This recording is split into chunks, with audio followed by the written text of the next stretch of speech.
দেখুন, মর্মান্তিক ঘটনা একটা।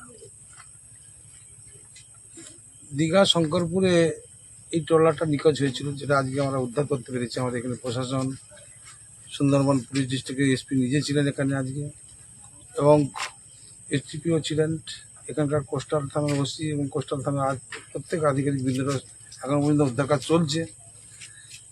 আমি যখন খবর পেলাম তখন সন্ধ্যে 7টার সময়, তখন আমি ডায়মন্ড হারবারের পাশে বজবজের কাছে ছিলাম। খবর পেয়ে আমার সিএমকে জানালাম, মুখ্যমন্ত্রী জানিয়ে বললাম যে এই অবস্থা। আমাকে উনি নির্দেশ দিলেন যে ওখানে উপস্থিত হও। সেই জন্য আমি চলে এলাম। এখানে বিডিও সাহেবের লঞ্চ ছিল, আমি চলে এলাম।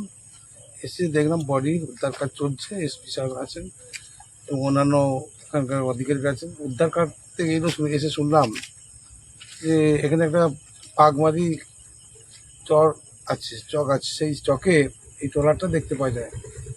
এখানে যে কোস্টগার্ড আছে, কোস্টগার্ডের হেলিকপ্টারের মাধ্যমে তার সন্ধান পাওয়া যায়, তারপর প্রশাসনের মাধ্যমে এটাকে উদ্ধার কার্যে লাগানো হয় সুন্দরবন পুলিশ ডিস্ট্রিক্টের আন্ডারে।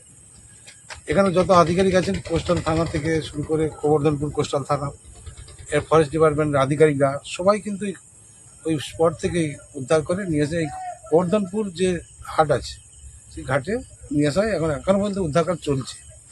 এখন পর্যন্ত টোটাল বডি 9টা পাওয়া গেছে। আরও ভিতরে কিছু বডি কোথাও যদি থেকে থাকে তার উদ্ধার কাজের জন্য তদন্ত চলছে ভিতরে। এখন পর্যন্ত লাস্ট রিপোর্ট যা না আসা পর্যন্ত আপনাদের পুরো ফিগারটা বলা যাচ্ছে না। এখন প্রায় 5টা বেজে গেল। এ পর্যন্ত কতগুলো উদ্ধার হয়েছে? এই পর্যন্ত 9টা পেয়েছি আমরা।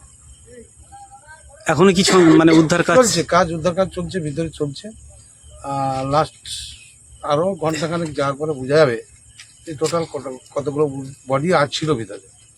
ট্রলারের মালিকের ভাই এবং অন্যান্য যারা আমি এসে উপরে সমবেদনা জানালেন। ঘাটে এলাম, শুনলাম যে ওখানকার মালিক তার ভাই এসছেন, দাদা এসছেন, ভাইয়ের ট্রলার ছিল। তার সাথে সাথে আরেকজন এসছেন যিনি তার বাবাকে হারিয়েছেন, বাবা চলে গেছেন মর্মান্তিক ঘটনা। সমবেদনা আমি জানাই তাদের কাছে। এরকম মর্মান্তিক ঘটনার মৃত্যুর জন্যে আমরাও সবাই দুঃখিত এবং কষ্ট পাচ্ছি। এরকম কীভাবে মানুষগুলো মারা গেল কষ্টের মধ্যে। যারা পাওয়া গেছে সেই পরিবার কিংবা যাদের এখনো পর্যন্ত দেহ উদ্ধার হয়নি তাদের পাশে কতটা আপনারা সহানুভূতিশীল?